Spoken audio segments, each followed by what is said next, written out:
Deuteronomy 6:5. Love the Lord your God with all your heart, with all your soul, with all your strength.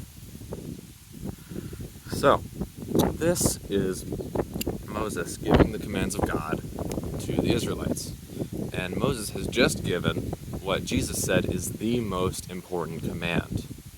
Many times, this command has the phrase, with all your mind added to it. So it reads, you shall love the Lord your God with all your heart, with all your soul, with all your mind, and with all your strength. I will be adding the mind into it, so I'll be talking about all four aspects. But first, we have the heart. Jeremiah 17:9 says, the heart is deceitful above all things. That means that the human heart cannot be trusted. A lot of people say, follow your heart. It'll never steer you wrong. But that is not right. Because our hearts are imperfect. Our hearts are corrupt. Our hearts have been infested by sin. And so our hearts do not have perfect judgment. If we follow our heart, there may be times that we get down the right path, but there will also be many times where we go down the wrong path. Because every human heart is imperfect. Every human conscience is imperfect. But if we love God with all of our heart, God can purify our heart. He can restore our heart and cleanse our heart of its sinfulness. Our judgment may never be perfect, but if God can heal our heart and heal our conscience, it will help us to be able to love Him. Next, love Him with all your soul.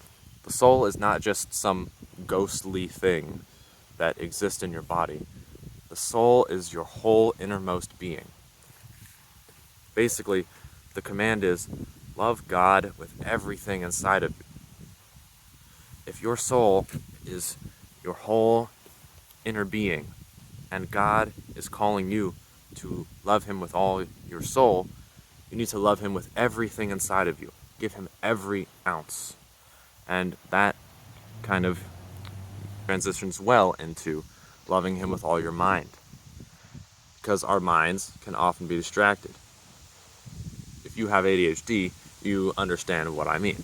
I have ADHD. It is very hard for my mind to be focused and to keep itself set on God. But God still wants us to love Him with all of our mind. He wants all of our thoughts to be pure.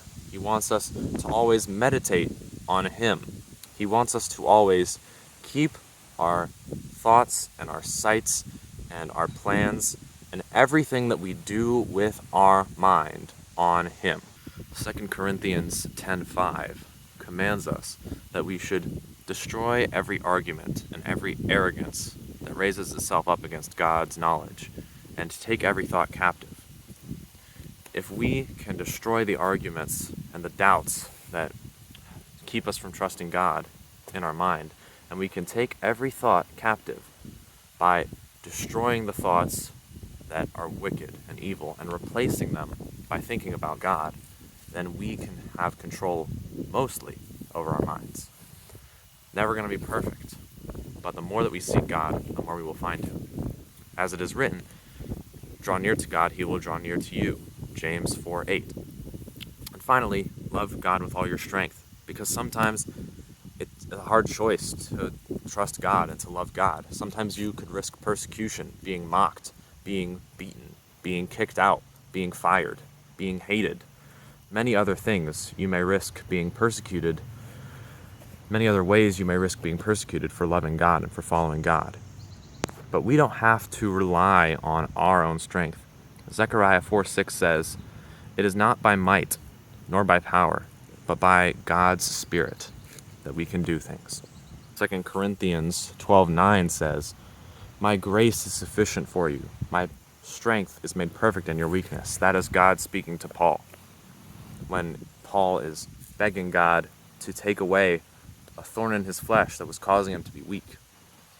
You see, in any kind of weakness that we have, weakness of heart, weakness of mind, weakness of soul, weakness of strength, run to God. Love Him with everything you have, and He will give you the strength to be able to do even more than you could imagine.